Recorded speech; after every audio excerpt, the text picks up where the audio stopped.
Hi friends, ఈరోజు మనం Kingdom post mortem చేద్దాం. సో రివ్యూ అన్న ట్రోల్ అన్న కొంచెం అన్ప్రొఫెషనల్ ఉంది కాబట్టి మనం ప్రొఫెషనల్గా పోస్ట్ మార్టం చేద్దాం. కింగ్డమ్ ఆల్రెడీ ఓటీటీకి వచ్చింది, అందరూ ఆల్రెడీ కింగ్డమ్ చూసేసి ఉంటారు. సో బేసిక్గా కింగ్డమ్ ఎందుకు ఫ్లాప్ అయింది? ఎవరైనా ఫ్లాప్ అవ్వలేదని ఒప్పుకుంటే కనీసం మీరు మనస్సాక్షి చూసుకోండి భయ్యా. 100 కోట్లు పెట్టి తీశారు, కనీసం 50 కోట్లు కూడా రాలేదు. So it's a flop. ఎందుకు ఫ్లాప్ అయింది? సో బేసిక్గా ఓపెన్ చేస్తే కింగ్డమ్ స్పై మూవీ అని చెప్పారు, కానీ తిప్పి కొట్టి క్లైమాక్స్లో అదే రెట్రో మూవీని తీసుకెళ్ళి కాపీ కొట్టారు. కాపీ కాదని మనం చెప్పలేము, ఎందుకంటే కింగ్డమ్ కూడా 3 years బ్యాక్ షూటింగ్ అయింది, స్క్రిప్ట్ లెవెల్లో ఎప్పుడో లాక్ అయిపోయింది. సో కాపీ అనేది పక్కన పెడితే ఒక స్పైగా వెళ్ళిన హీరో స్పై జోనర్కి సాటిస్ఫై చేయకుండా, వాళ్ళ బ్రదర్ని కాపాడకుండా ఏం చేశాడు? వాళ్ళకే కింగ్డమ్ కింగ్ అయ్యాడు. సో అసలు ఇది ఏమాత్రం కనెక్టింగ్ లేదు. ఇంకొక పెద్ద మైనస్ ఏంటంటే 2 hours 30 minutes ప్లస్ ఉన్న మూవీ రన్ టైం ఒక్క హై ఇచ్చేసింది లేదు భయ్య. ఫస్ట్ హాఫ్లో కానీ సెకండ్ హాఫ్లో కానీ ఒక్క హై చేసింది లేదు. క్లైమాక్స్లో ఏదో అయిపోయింది అన్నట్టు చూపిస్తారు, కానీ ఏది అవ్వదు. పోనా విలన్ చనిపోయాడంటే ఏదో తెలియదు, కొత్త విలన్ వస్తాడంటే తెలియదు, ఏమీ తెలియదు.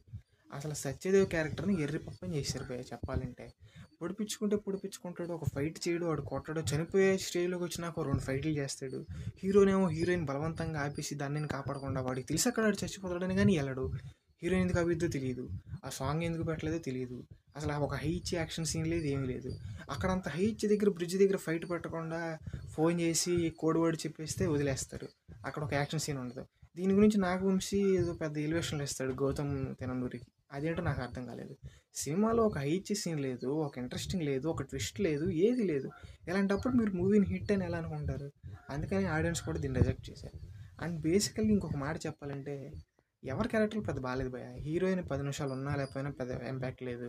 సత్యదేవ్ ఎందుకు వస్తాడో తెలియదు, ఏదో రోల్ ఉన్నట్టు ఉంటుంది కానీ అంత ఇంపాక్ట్ ఉన్నట్టు అనిపించలేదు. తీరా చూసి అతను ఎవరో, అసలు ఇండియన్ గవర్నమెంట్కి పనిచేస్తున్నాడా, శ్రీలంక మాఫియాకి పనిచేస్తున్నాడా అనేది అర్థం కాదు. ఒక క్షణం ఒకలా ఉంటాడు. ఇంకా అటు తిరిగి విజయ్ దేవరకొండని హీరోలాగా పైకి లేపాలని చెప్పి మిగతా క్యారెక్టర్లన్నింటినీ తొక్కేసినట్టే ఉంటుంది.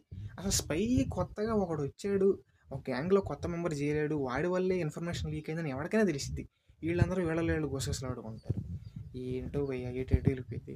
ఆఖరికి అక్కడ ఉన్న వాళ్ళందరినీ చంపేస్తాను, ఒక రూమ్లోకి తీసుకెళ్ళి చంపినా కానీ వాళ్ళు మళ్ళీ క్లైమాక్స్లో మళ్ళీ వాళ్ళే కనిపిస్తారు.